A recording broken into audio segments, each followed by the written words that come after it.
Hey everyone, welcome to the Eat to Win show where sports nutrition meets peak performance. Get ready for expert insights, real stories, and tips to help you win with every meal. Let's dive in. Welcome to the Winner's Circle and the Eat to Win podcast show. I am Margaret Downs, and we are here to talk about all things sports nutrition and how we help athletes win. Today, we have an incredible guest, Zoë Schroeder. She has her master's in science. She is a registered dietitian and a certified strength and conditioning specialist. Zoë is an expert who specializes in fat loss, body recomposition, and metabolism recovery. Zoë helps women break free from years of restricted dieting and achieve lasting fat loss by focusing on fueling properly and building muscle. So let's dive into her science-backed approach. Zoë, welcome to the Eat to Win podcast. We are thrilled to have you and your areas of interest and practice on our show. It sounds like some great information. So Absolutely. here. Yeah. Thank you so much for having me. I have to share, this is actually a really cool full circle moment for me because when I was getting my master's degree, one of my professors is actually very closely involved in the Eat to Win app and program. And so when I was approached to be on the podcast, it was almost like a little fangirl moment for me coming from, knowing the name from my master's program. So I feel honored to be here. So thanks for having me. Of course. And I love to hear that. Eat to Win is amazing. And my sports dietitian is an incredible resource for all dietitians in practicing in this area. So I'm just thrilled to have you. Love that you have a connect there and look forward to hearing from you. So, first of all, I have to ask what really inspired you to focus on what is your term of metabolism recovery for women. That's so great. I feel like in the coaching space, there's a saying, perhaps you've heard it before, of you become the coach that you needed. So when I was in college, before I actually switched my major to nutrition and went down that dietitian rabbit hole, I really struggled with my own nutrition and relationship with food and, kind of went down that disordered eating rabbit hole. And so it was actually once I was able to start applying what I was learning in my nutrition focused classes onto myself in kind of a case study sort of way, and got to see some really powerful changes in my own body composition. And I finally lost the weight that I had been desperately trying to lose for so long, but through really unhealthy eating patterns and restrictive dieting myself. It was like this world opened up, and seeing what happened when I fueled my body, and not only body composition wise, but also relationship with food wise, it was really liberating, and it fueled that passion inside of me. And so now, as a in my practice and with my clients, it's something that I can relate very closely with. Obviously not to the same extent that a lot of people struggle. However, being able to I know it's scary to eat more calories, but we're doing this in a very incremental and intentional manner that your metabolism actually thrives. It was with that experience from myself and my own experience and my personal journey with nutrition that carried me through to being so passionate about helping women do the same thing. Well, I love that. And thank you for sharing, because it's something that so many people have a challenge with. And really, a lot of people who've come into the nutrition field have come from a background of having some eating challenges, issues, disordered patterns. And so I think having that, that background that really lends to that understanding and empathy, and also the capability to feel where someone's asked you where they're at is so helpful. So appreciate you sharing that about your personal journey. And so tell us a little bit about how this happens. So we know, like, when you get into restrictive eating patterns, obviously there's calorie deficits. I know I've worked with a lot of people in weight management over the course of my career, and it's like we know that just causes major plateaus, doesn't work, especially when it's prolonged, and it could go on for months, years. long periods of time, what does this reversal look like in terms of the time that it might take and reestablishing normal metabolic patterns and or, you know, success in kind of coming out of something that where you've been eating so restricted? Great question. So I always like to start with all of my clients at where a lot of dietitians start getting baseline data, right? So I have my clients track their food for from the usually from the first session, depending on their own history and if we decide that that's the direction that we are going to be going. And setting that expectation at the beginning and saying, this is going to be a bit of a process. I do things differently than maybe some other quote macro coaches do things, especially if we see like online influencers and that kind of thing, where it's that very incremental approach. Because as we've talked about before, in the intro you shared, it's all about creating that sustainable and that sustainable result. So that means it's going to take a little bit more time, and being okay with that and setting that expectation at the beginning is very important.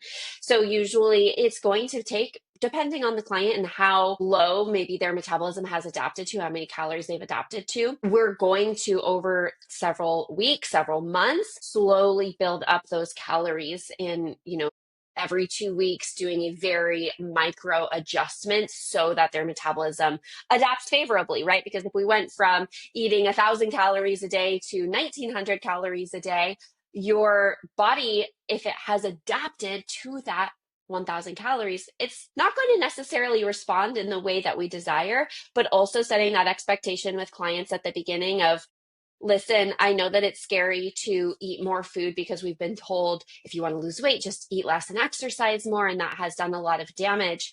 But I'd say, from the experience that I had with myself and then with the countless clients that I've done this with since then, I can confidently say for most people who do desire weight loss and are working towards fat loss with that history of dieting, when we start to do that reverse diet, they see fat loss. They see their body, it's like a sigh of relief, right? Their body feels safe. And it's pretty powerful. And I think that is really good positive reinforcement that clients need to trust the process in seeing that result right away, and feeling better energy, and to be able to experience less cravings. And oh my gosh, all of a sudden I'm not snacking all night and on my kids' fruit snacks and whatever else the case may be. So there's a whole cascade of benefits, but really setting that expectation at first that this is going to be at least several weeks, if not several months of a process.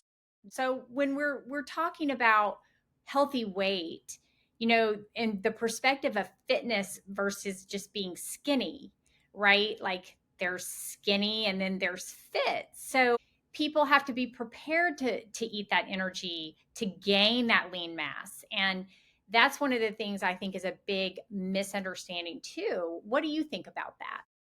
Yes, absolutely. And a specific client comes to mind that we've been working together for actually not even that long, only about 4 months at this point. But our first call together, right, shared with me what she's after, her goals, her dream physique, kind of healing that relationship with food, all of those things that I focus on with my clients. And it was really great. But now, since uncovering a lot more depth to this client and her past relationship with food and her, eating disordered history and disordered eating history, we've come to the place where there's a lot of reframes and there's a lot more of that mindset work that goes into being okay with knowing that the physique that you want probably has about 20 pounds of muscle on it. Are you okay? Rather than chasing that lower number on the scale, would you rather see a specific number on the scale, or would you rather look a certain way and feel a certain way in your body? And of course, the answer is always easy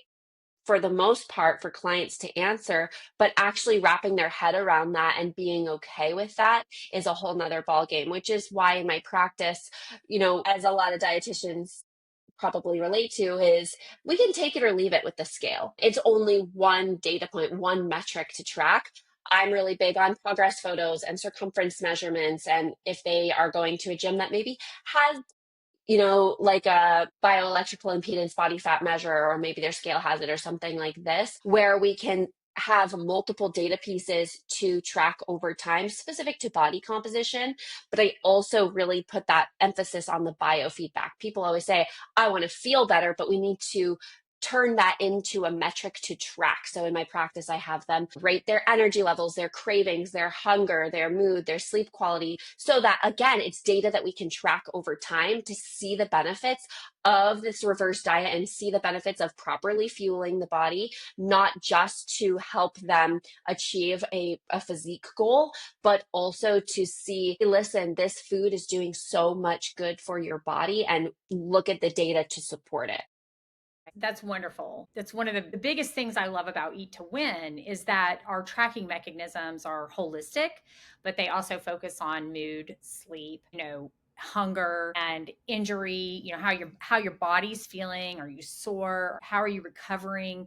And so there those metrics in there are not just about how many calories you're eating and how many grams of protein and carbohydrate and fat you're getting, but really how do you feel? And using that as a motivator to get people to a different spot, because motivation is fed by success, right?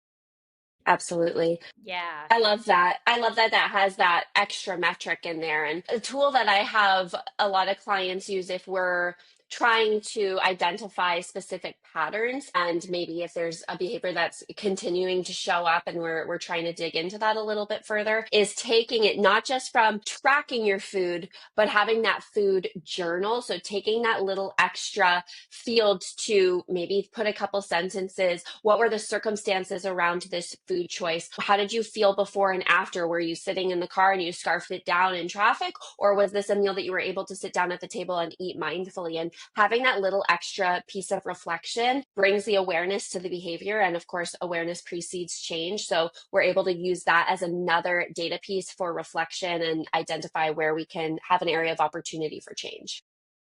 That's just so powerful. So there's this term that kind of came along with you, which is reverse dieting. So can you give us a little insight? Because I don't think people fully understand what that means. And can you explain what it is and how does that work?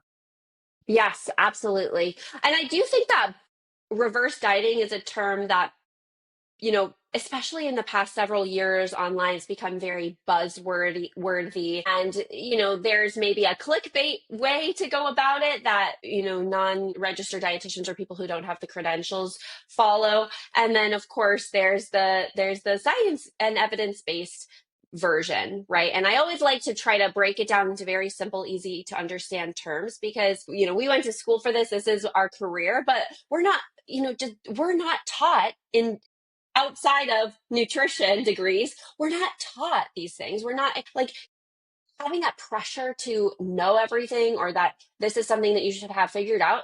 Take that pressure off of yourself, because you're not expected to know. We're not taught these things, right? So working with a registered dietitian can be extremely powerful to implement these sorts of things. But going back to your question, so a reverse diet is something that I utilize with people who have a history of dieting and restrictive eating, with likely the goal of weight loss, right? If we think about a typical person who's maybe tried to lose weight their entire adult life, and they've tried every diet under the sun, whether it, we all know all of the diets, right? The keto, the Jenny Craig, and then the Weight Watchers, and then whatever it is, insert all of whatever diets On and you on. relate to, right? And so this over time creates metabolic maladaptation. When you're not giving your body the proper nutrients it needs, it's not just going to roll over and die. Thank goodness. We are, as human beings, we're very adaptable, which has been a really great response to get us to, surviving famines and to be able to continue living life, even if we're not every day given enough. However, over now, a lack of food in our study is not the issue. A it's about how can we balance that in a way that's fueling to the body and helping to promote that metabolic recovery. When somebody comes to me and I have them track their food, so we have that baseline data, and it's okay, wow, you're eating between 900 and 1100 calories a day. But then maybe on the weekends, it's 2000 and 2500 or whatever the case may be. So their metabolism, let's say, has adapted to 1,000 calories, which means when I calculate their basal metabolic rate, how many calories they need just to lay in a bed and stay alive, for most people, it's way more than 1,000 calories. And then we add in the activity factor and we add in their other exercise and whatever else we get to get their maintenance calories. There's usually a huge discrepancy, right? So if I calculate someone's maintenance calories, let's just for sake of round numbers use 2,000 calories, but their metabolism has adapted to 1,000, we're not just going to automatically go to, oh, well, this is how many calories you need. So that's where we do that reverse diet, meeting in the middle and working towards building up that metabolic flexibility and recovery towards, okay, maybe the first week, the goal is to just eat 1,100 calories every day. And of course, it's not going to be perfect, but I always give like a percentage plus or minus to try to be within the range, just to give a little bit more flexibility without having maybe the average is still 1,100 calories, but if one day is 2,500 and the next one is all over the place, your body is still like, I don't know what's going on. And of course, as we know, our bodies are designed to keep us alive, and they do such a great job of that. But in this case, we need to basically train and show that it's going to be okay. Like, you're going to be safe. Look, I'm giving you what you need every day by mouth. You don't need to store this extra fat anymore for later, because I know that there's that protective mechanism, thank goodness, physiologically, right? But then over time, having that very small incremental, and then over those several months, we get to, let's say, 2,000 calories, and they've maybe even lost weight or at least maintained their weight. Then we can go into a caloric deficit. Then we can actually get into what maybe they signed up to start with, right? But why we cannot start in a caloric deficit, or why so many people come to me and say, I don't know, I'm just trying to eat, I keep eating less. I don't know what to do. Like, I'm eating as little as possible. That always backfires. So that's where taking that incremental approach to heal your metabolism, tell your body it's going to get what it needs every day, and then it starts to feel safer, and then it can start to, as I like to say, have that sigh of relief and safely start to, oh, okay, I can get rid of this extra fat. I don't need it, because I know that I can rely on getting enough by mouth every day. Yeah. Such an important, factor. And I think especially working with a registered dietitian, getting the right information, right? Because people just want that get fixed quick. Yeah. It's just a process to come back from some of this stuff. So stay with us as we take a short break to thank our sponsors. You are listening to the Eat to Win podcast show with your host, Margaret Downs. Liquid Fuel is a new sports and hydration product formulated by a sports dietitian to give athletes the edge to train and compete longer. It contains low glycemic carbohydrate platinose designed to keep blood sugar levels more stable, to provide energy for 3 to 4 hours without the blood sugar crash seen in other leading sports drinks. Its unique 4-part electrolyte formula includes 50% of your daily magnesium need to optimize muscle function. Liquid Fuel is naturally sweetened, along with no artificial ingredients or colors. Currently being used by high school, collegiate, and professional teams, Liquid Fuel allows you to live life with confidence, knowing you're properly fueling your body. Visit drinkliquidfuel.com and use the code MSD10 to get 10% off your order. Welcome back to the Eat to Win podcast, where we are talking with Zoë Schroeder about some topics that are very important with respect to metabolism recovery and sustainable weight loss. So let's jump back in. And just love this conversation. So many important takeaways here. And I'm curious, what do you feel like are some of the biggest misconceptions for people when we're talking about weight loss? We've touched on several things here, but when it comes to sustainable weight loss, what do you feel like people really struggle with the most? I'm really big in my practice about the mindset shifts because what you think about and what you focus on, you create more of, right? And so if you're focusing only on the restriction and you're focusing on, I can't have that cookie, I can't have that ice cream, I can't have the pizza, I can't have this, I can't have that. And that's what you're putting your focus and attention to. What are you going to do? You're going to think about that more. And it's going to make it so much harder to stay away from those foods. Not saying that we have to always stay away from those foods, because of course everything in moderation, and I like to call them our planned indulgences. However, when we focus instead on what are we adding, can we add more protein, can we add more water, can we add more veggies, can we add more steps, blah blah blah blah blah, you're focusing on that abundant addition positive mindset that naturally crowds out maybe some more processed foods or some foods that you're trying to limit, without taking that restrictive mindset, which again makes it more difficult to sustain. So one is focusing on restriction over addition is setting you up for failure. Also, having your goals, so your outcome-based goal, let's say to reach a specific physique, and then you have your behavior-based goals to achieve that outcome. But when the behavior-based goals and what you're working on each day are solely through the lens of to achieve an outcome, it's not going to be as sustainable as when you align it to your identity. And as I am someone who goes for a walk every day because I like the way it makes me feel to start my day, or I am someone who prioritizes getting fiber and vegetables with as many meals as I can because I know that it helps me feel I know that it helps me feel satiated and full, versus I have to go for a walk every morning because I'm trying to lose 5 pounds of fat. Or I have to eat these vegetables and I'm just like forcing it down because I know I have to. Very, very different lenses and very different rates of success for that long term, because the outcome may come and go. But when the process is there, that's how we can actually sustain that result long term. And then also just that age old adage of, in order to lose weight, you have to eat less and exercise more. And for some people, absolutely, we can start there. However, for most people, in my experience, it's not a matter of eating less and exercising more. It's about how can we eat more? Again, that addition mindset. How can we eat more? Work with your body, work with your metabolism, work with those hunger and satiety signals rather than try to fight against them.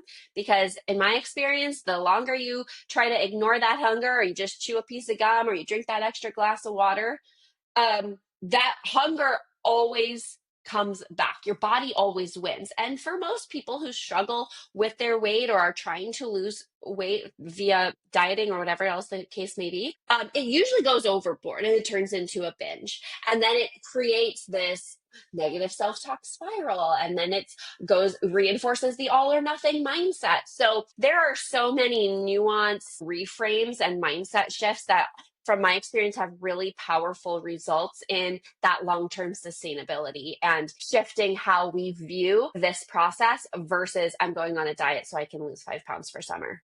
Yeah. And I think you also have to, probably, and I know in my own practice, I've had to have people practice this talk over and over because neuroplasticity runs your brain. It's like you train your brain what to think. And if you're not giving yourself positive messages, you're not going to hear a positive message. So you literally almost have to trick yourself into starting to pattern your talk in a way that is more positive and, like you said, outcomes based. Believing is achieving. So really cool. So lastly, because we're running up on having, kind of a time, but I also wanted to just kind of feel out what do you think women who have been struggling for years, right, with trying to diet and they're not getting results. I've seen these women in their upper 40s and 50s, and we know getting older doesn't help either. But what is the first step that you would say people need to take to turn this ship around and get back on the right track? What's step number one? Find you. Absolutely. Yeah, we'll get your contact information. But Awareness, right? We don't know, we can't change what we don't know. And so having awareness, whether it's awareness around what you're currently eating, whether it's awareness around your patterns and what's driving those specific choices, or if it's awareness of I don't know what I don't know and I need help, right? But once we get past that point, most people follow a similar pattern in terms of structure of roadmap up of what we work on. And that is those foundational habits, though the hydration, the protein, the meal composition, meal timing, right? Focusing on building muscle over time. But it all goes down to those baby steps, and it's not sexy, and it's not the quick fix that everybody has been conditioned to seek. However, I always like to say it is actually the shortcut, because if we can save you more years of frustration and dieting and struggle, no results. Yeah. Exactly. So if we take 6 months and we really focus on the behavior change, not just focus on this diet and see how much weight you can lose, right? It is the shortcut. It is saving you time in the long run. And it is giving you back that freedom and flexibility to go on vacation and enjoy that margarita and it not derail your entire progress. Zoe, so before we wrap things up, let's do a quick rapid fire round because I know you're going to be great at this. So just answer with the first thing that comes to mind. So what would you say is your go-to high protein snack? Okay, well, this is also like a dessert that I make often, which is Greek yogurt mixed with chocolate protein powder, half a chopped apple, and some powdered peanut butter, and mix that all together, and then sometimes some chocolate chips on the top, depending. Oh, delicious. All right. What is your favorite exercise for body recomposition? Well, strength training, of course, but if we're thinking about which kind of body part, if I'm answering my favorite exercise, of course, legs and glutes are my favorite thing to lift. So, I do that more often. But I think, obviously we know we need a well-balanced approach. Exactly. What is your biggest nutrition pet peeve? Are there too Oh many gosh. to count? Yeah, that's a hard one to do rapid fire because there are so many, right? But maybe it's drinking coffee in the morning to get energy and also to be able to skip breakfast so then you don't feel hungry all morning. Yeah, that would be a big one. Combine it with a healthy, well-balanced meal, right? That's right. Is there one supplement that you would actually recommend? Yes, and I've actually had this conversation with a couple clients recently. There are basically three sports nutrition supplements that are so well tested that I can confidently recommend, right? One is caffeine. We want to be careful with going overboard because a lot of people go way overboard with caffeine lately with energy drinks and whatever else, but caffeine can help get that extra boost, right? Protein supplements, most people struggle to get all their protein in through whole foods. Obviously, we want to prioritize whole food sources as much as possible, but adding in that protein powder or protein supplement can be helpful. But the one that I have recently been talking more about is creatine. I knew that it was plenty tested and supported, but I just recently, several months ago, started taking it myself. And so now it had always been something where I was like, yeah, this has enough research to support, but I've never tried it myself. So I can't, recommend it from a personal standpoint. And now I can. Oh, that's really great. Well, we really appreciate your time today and coming on our show and sharing some of your practice with us. I'd love to leave our listeners with your contact information and how to find you. I know you've got a really great profile out there. So, how can our listeners find you, Zoe? Absolutely. Well, on social media, Instagram, TikTok, TikTok, not so popular. You don't need to go there. Most of my content is on Instagram, and that's going to be Fat Loss RD Zoe. And then please feel free to check out my website, zoeschroedernutrition.com. I have all of the programs and different ways that we could work together there. That's terrific. Well, thank you. And that is it for today's episode of the Winner's Circle and the Eat to Win podcast show. A huge thanks to Zoë Schroeder for sharing her expertise on metabolism, recovery, dieting, and sustainable fat loss. If you found today's insights valuable, please be sure to like, subscribe, and give us feedback. And until we meet again, keep winning. Thanks for joining us on the Eat to Win show. Remember, every meal is a step toward victory. Until next time, stay strong and keep winning.